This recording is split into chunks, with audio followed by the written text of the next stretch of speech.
नमस्कार दोस्तों, मेरा नाम है सुनील कुमार गौड़ और आप सभी का स्वागत है हमारे चैनल केम लॉजिक में। तो दोस्तों, आज आपका टॉपिक केमिस्ट्री से है और इस चैप्टर का नाम है धातु और मेटलर्जी। इससे पहले की जो आपने वीडियो देखी थी वो धातु और धातु से रिलेटेड मैंने वीडियो बनाई थी और मैंने डाली थी। उसके बाद उसी के आगे का ये चैप्टर है धातु कर्म या फिर इंग्लिश में इसे कहते हैं मेटलर्जी। ठीक है, तो इसमें क्या होता है कि ये समझ लीजिए बेसिकली कि जो जमीन या खनिज धातु जिसे कहते हैं, खनिज धातु मतलब कि अब डायरेक्ट हम लोग को सोना, चांदी, लोहा, पीतल ये सब नहीं मिलता है, इसको निकाला जाता है। तो स्टार्टिंग से लेके एंड तक की जो प्रोसेस होती है उसे हम लोग धातु कर्म कहते हैं या फिर मेटलर्जी कहते हैं। ठीक है, तो स्टार्टिंग से कि जमीन से जो निकालते हैं उसके बाद उन सारी चीजों से अलग अलग धातुएं हम लोग कैसे निकालते हैं, उसी पे बेस्ड ये चैप्टर है। तो चलिए बिना समय खराब करे स्टार्ट करते हैं। तो हम लोग का पहला पॉइंट है खनिज, यानी कि जैसे हम लोग कहते हैं मिनरल्स। ठीक, खनिज किसे कहते हैं?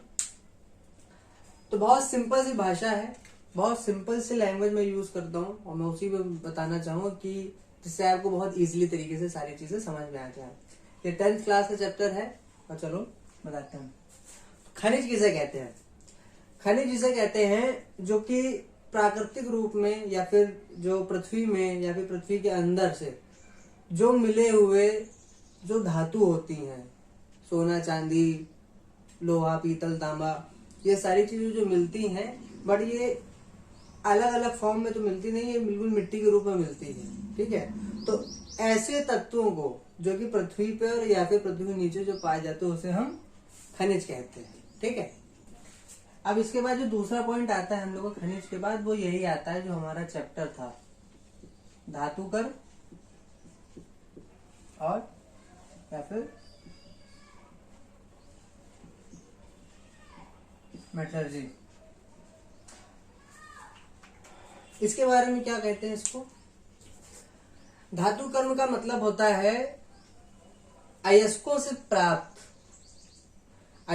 प्राप्त धातु को भौतिक या रासायनिक विधि द्वारा निकालने की जो क्रिया होती है उसे हम धातु कर्म कहते हैं। ठीक, सिंपल भाषा में कि जो भी पृथ्वी पर जो मिट्टी है जो कि हम लोग खोद के निकालते हैं, उस पर्टिकुलर चीज से चीजों को निकालना, लोहा अलग करना, सोना अलग करना, चांदी अलग करना, तो ये जो प्रोसेस है उसे हम लोग धातु कर्म कहते हैं। तो धातु कर्म हमारा यहाँ से स्टार्ट हो जाता है। हमने आपको बता दी खनिज किसे कहते हैं, धातु कर्म किसे कहते हैं। धातु कर्म के अंदर आने वाले काफी सारी हेडिंग्स हैं जो कि स्टेप बाय स्टेप है। ठीक है, जिसमें जो सबसे पहली होती है उसे कहते हैं गुरुत्व,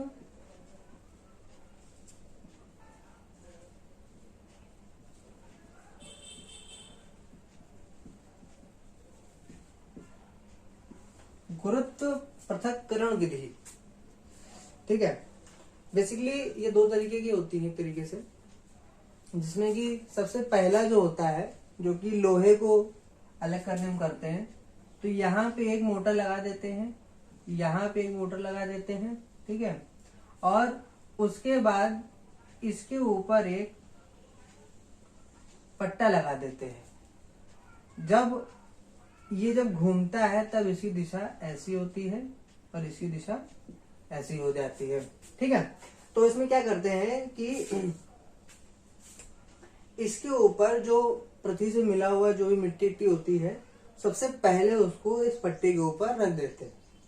जब इस पट्टे को जब चलाते हैं तो यहाँ पे आने के बाद, ठीक है, यहाँ पे आने के बाद जो हमारी जो नॉन मेटल चीजें होती हैं, जो मिट्टी है, पत्थर है, ये जो चीजें होती हैं, ये सीधा यहीं गिर जाती हैं। ठीक है, और उसके बाद जो भी लोहा ये सब चीजें होती हैं वो यहाँ पे गिरती हैं, क्योंकि ये जब यहाँ से आता है तो वो तो यहाँ पे गिर जाती हैं, लेकिन यहाँ पे जो चीज होती है वो इस तरफ गिरती, क्योंकि यहाँ पे चुंबक का कोई धातु या फिर रख देते हैं। बेसिकली दो चीज होती हैं, या तो पट्टा रख देते हैं लोहे वाला, या तो फिर यहाँ पे नीचे एक चुंबक लगा देते हैं कि जब भी सामान आता है तो उससे आकर्षण होकर सामान इधर ना गिर करके उस साइड गिरता है। ठीक है, पहली विधि तो ये हो गई। दूसरी जो विधि होती है उसमें हम लोग बेसिकली क्या कहते हैं कि एक तालाब जैसा होता है, ये मैन मेड होता है। ठीक है, इस तालाब में प्राप्त वही मिट्टी सारी जो भी होती है उसको एक पानी से भरे में, इसमें पूरा पानी भरा होता है और इसके अंदर डाल देते हैं। और इसके अंदर डालने के बाद उसको काफी देर तक मिक्स किया जाता है, या फिर कह लीजिए कि खलबल खलबल मचाते हैं उसमें। बहुत लोग हीट भी कह देते हैं कि उबालते हैं उसको, या फिर बहुत लोग कह देते हैं कि उसमें ग्राइंडर जैसा होता है मिक्सचर करता रहता है।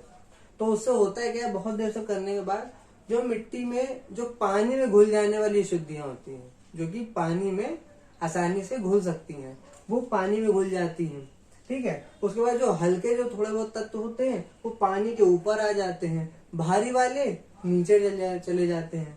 इसमें एक फ्लो टाइप की रबड़ ऐसी लगी होती है जिससे कि तेज पानी का बहाव दिया जाता है, जिससे कि बीच में उपस्थित जो गंदा पानी होता है या फिर ऊपर वाली चीज होती है वो सब किनारे हो जाती है, और बाद में नीचे के जो जितना भी हम लोग को मिलता है उसको हम लोग अलग कर लेते हैं। भाई यही विधि होती है। दो विधि होती है गुरुत्व पृथक्करण विधि में। ठीक है, पृथक्करण विधि के बाद आती है झाग प्लवन विधि। अब झाग प्लवन विधि होती क्या है, उसमें हम लोग क्या करते हैं, तो ये जो विधि होती है इसमें हम लोग सल्फाइड अयस्क को अलग करने के लिए करते हैं, मतलब कि सल्फाइड निकालने के लिए उसको करते हैं इस विधि का प्रयोग। तो इस विधि में करने के लिए क्या करते हैं कि एक हम लोग कांच का एक बर्तन लेते हैं। ठीक है, उसमें पानी डालते हैं और तेल डालते हैं। तेल काहे का होता है, चीड़ का तेल होता है। चीड़ का तेल और जल को मिक्स करके हम लोग इस बर्तन में डाल देते हैं। उसके बाद क्या करते हैं कि इसमें जितना भी जो हम लोग का अयस्क होता है उसे डाल देते हैं। डालने के बाद होता है क्या है, जो सल्फाइड होता है, जो सल्फाइड के जो तत्व होते हैं उस अयस्क में जो उपस्थित होते हैं वो जल की अपेक्षा तेल से जल्दी भीगते हैं। तो क्या होता है कि अशुद्धियां सारी जल से भीग जाती हैं, सल्फाइड तेल से भीग जाता है। और उसके बाद ये जो सस्पेंशन लगा है, तो सस्पेंशन में हम लोग तेज एयर फ्लो करते हैं, बहुत ज्यादा फ्लो करते हैं। उसके बाद हम लोग का जो सल्फाइड अयस्क होता है वो झाग बन करके तली के ऊपर आ जाता है, वाटर के ऊपर आ जाता है, और जितनी भी अशुद्धियां होती है वो हमारी नीचे बैठ जाती है, और ऊपर ही ऊपर के उसको हम लोग हटा लेते हैं, बाकी जो चीज होती है उसको हम लोग फेंक देते हैं। इसी प्रोसेस को झाग प्लवन विधि कहते हैं। ठीक है, फेन प्लवन विधि के बाद अब जो हमारी ओरिजिनल धातु कर्म की जो प्रक्रिया होती है वो शुरू हो जाती है, क्योंकि इन दोनों तीनों प्रक्रिया के बाद बहुत हद तक चीजें शुद्ध हो जाती हैं। अब इसके बाद जो पहला नंबर आता है उसे हम लोग कहते हैं निस्तापन। निस्तापन में क्या होता है कि हम लोग सांद्रित अयस्क का मतलब होता है जो कि वो अयस्क जो कि ये 2-3 जो प्रोसेस हम लोग पहले जो करी थी उसके बाद जो मटेरियल बचा है उसी को हम लोग सांद्रित अयस्क कहते हैं। ठीक है, तो सांद्रित अयस्क को हम लोग इतना ज्यादा गर्म कर देते हैं, इतना ज्यादा गर्म करते हैं कि उसमें से उपस्थित जितना भी उसमें पानी होता है वो, या फिर ऐसे द्रव जो कि वाष्प होकर के भाप बनकर जो उड़ जाते हैं, उस प्रक्रिया को हम लोग निस्तापन कहते हैं। एग्जाम्पल के लिए 2 एग्जाम्पल है, एक बॉक्साइट का है, दूसरा लिमोनाइट का है। ठीक है, इसमें देख लीजिए Al2O3.2H2O पानी 2 है, उसके बाद जैसे हमने इसको गर्म किया उसके बाद पानी तुरंत अलग हो जाता है। लिमोनाइट में भी Fe2O3.3H2O, इसके बाद जैसे ही हम इसको गर्म करते हैं तब Fe2O3 + 3H2O हमारा जो पानी होता है वो वाष्प बन करके अलग हो जाता है। लेकिन हाँ, निस्तापन प्रक्रिया में इतना किया जाता है, इतना गर्म किया जाता है, धातु है वो पिघले नहीं, पिघलने वाली जो स्टेज है उससे पहले तक ही रच जाते हैं, इतना गर्म नहीं करते कि पिघल जाए। ठीक है, तो इसी प्रोसेस को हम लोग क्या कहते हैं, निस्तापन कहते हैं। तो निष्कापन के बाद हमारी जो दूसरी अभिक्रिया होती है उसे हम क्या कहते हैं, भर्जन, यानी कि रोस्टिंग।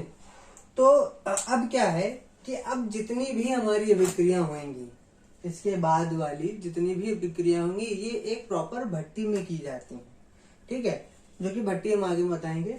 तो इस क्रिया में होता क्या है, ये बेसिकली जो भी किया जाता है ये सल्फाइड अयस्क को निकालने के लिए करा जाता है। इस भट्टी का प्रयोग या फिर इस क्रिया का प्रयोग हम लोग सल्फाइड अयस्क को निकालने के लिए करते हैं। तो इसमें क्या होता है, सांद्रित अयस्क को अकेले या अन्य पदार्थों के साथ मिलाकर वायु की नियंत्रित मात्रा की उपस्थिति में बिना पिघलाए करते हैं, ठीक है।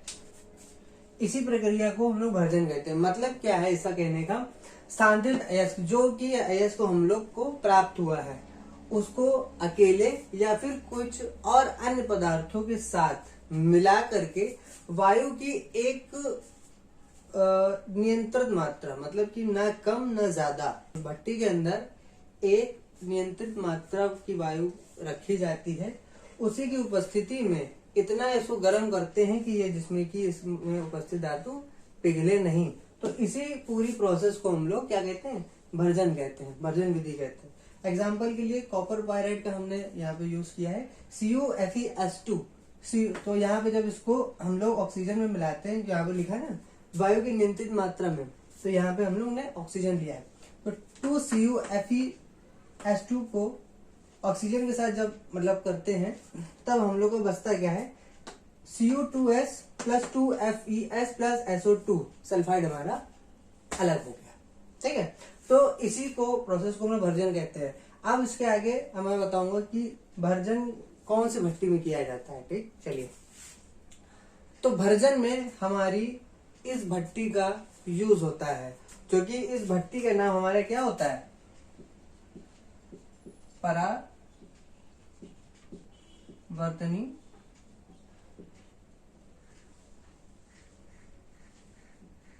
भट्टी। इस भट्टी का नाम होता है परावर्तनी भट्टी। तो इसमें होता क्या है, ये भट्टी होती है, ठीक है, इसमें अग्नि सह ईंटों का इस्तेमाल किया जाता है। अग्नि सह ईंटें मतलब जो कि इसके टेम्परेचर को जो ईंटा सहन कर सके।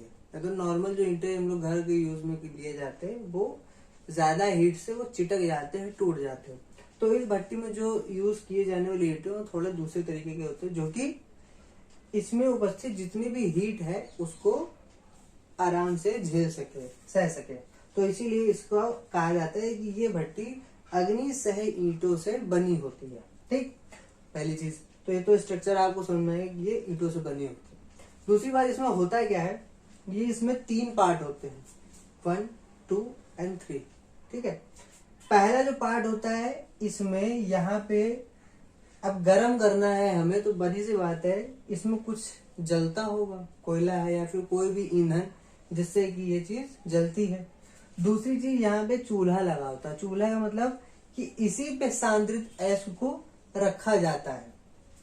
तीसरा जो हमारा हिस्सा होता है उसे चिमनी कहते हैं, जो कि ये है, ठीक है। तो सबसे पहले क्या करते हैं कि इस चूल्हे के ऊपर जितना भी सांद्रित अयस्क है, जो कि मिला हुआ, जो हम लोग के पास आइटम बचा हुआ है, उसको इसके ऊपर रख देते हैं सिंपली, ठीक है। यहां से हम लोग इसको हीट देना शुरू करते हैं और इस जगह से एयर पास करते हैं, क्योंकि हमने पहले बताया था कि इसमें एक नियंत्रित मात्रा रखी जाती है हवा की, ठीक है। तो यहां से हम लोग एयर को पास करते हैं। यहां से जब ये उठता है, उसके बाद ये इसको भी गर्म करता है, ठीक है। जब ये गर्म होता है तो इसमें उपस्थित जितनी भी अशुद्धियां जो होती हैं, वो एक तरीके से चार्ज का रूप ले लेती हैं और वो हवा में आ जाते हैं। और ये हवा के फ्लो के साथ वो जितनी भी अशुद्धियां होती हैं या फिर इसमें उपस्थित जितनी भी गैसेस होती हैं, वो यहाँ से चिमनी से वेस्ट गैस के रूप में निकल जाती हैं। तो इस भट्टी का यूज या फिर इस प्रक्रिया का यूज हम लोग तांबा, लेड और टिन और भी हैं, बेसिकली इन 3-4 चीजों को निकालने के लिए इसका यूज करते हैं, ठीक है। तो परावर्तनीय भट्टी कभी भी आपसे पेपर में कभी भी पूछे परावर्तनीय भट्टी क्या होती है, इसका यूज क्या होता है, तो सबसे पहले आपको ये बताना है कि परावर्तनीय भट्टी का यूज हम लोग भर्जन प्रक्रिया में करते हैं। और मजे की बात यह है कि इन सब जितने भी मैं आपको बताऊंगा भट्टी के बारे में, उस भट्टी का नामांकित चित्र भी पूछा जाता है कि इस भट्टी के बारे में बताइए चित्र के साथ, फिगर के साथ। तो आपको इसका फिगर भी याद करना पड़ेगा, इसके बारे में भी पढ़ना पड़ेगा, और क्या क्या होता है उसको भी याद करना पड़ेगा। ठीक है, तो ये लॉन्ग क्वेश्चन में इसका क्वेश्चन आता है, तो इसको आप तैयार करिएगा। ठीक, तो फ्रेंड्स आज के लिए इस चैप्टर में इतना ही इस वीडियो में। और अभी तक हम लोगों ने सिर्फ परावर्तनीय भट्टी के बारे में जाना है, परावर्तनीय भट्टी तक जाना है। ठीक है, इसके बाद काफी सारी भट्टियां, वात्या भट्टी, मफल भट्टी है। ठीक है, धातु का इलेक्ट्रॉनिक तरीके से उसको पृथक करना, ये भी चीजें हैं। लेकिन ये चैप्टर दरअसल बहुत बड़ा है, तो उस चीज को बहुत ज्यादा लंबा नहीं करना चाहता हूँ।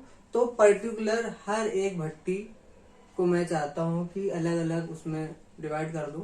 तो आगे की जो भी भट्टी के बारे में आपको पता चलेगा वो दूसरी वीडियो है, इसके बाद वाली, उसमें आप देख लीजिएगा, उसमें आपको पता चल जाएगा। ठीक है, और आशा है कि आप सभी को जो जो मेरे वीडियो को देख रहा है उसको ये चीज समझ में आई होगी, अच्छा लगा होगा। और अगर बाई चांस अगर आपको कोई चीज ऐसी है जो समझ में नहीं आई है, या फिर आपको कुछ पूछना चाहते हो, तो आप बिल्कुल कमेंट करें, और उस चीज पे बिल्कुल मैं ध्यान दूंगा, और मैं पूरी कोशिश करूंगा कि आपके उस कंफ्यूजन को मैं दूर कर सकूं। ठीक है, तो उसके लिए अभी तक के लिए बहुत बहुत धन्यवाद। चलिए, नमस्कार।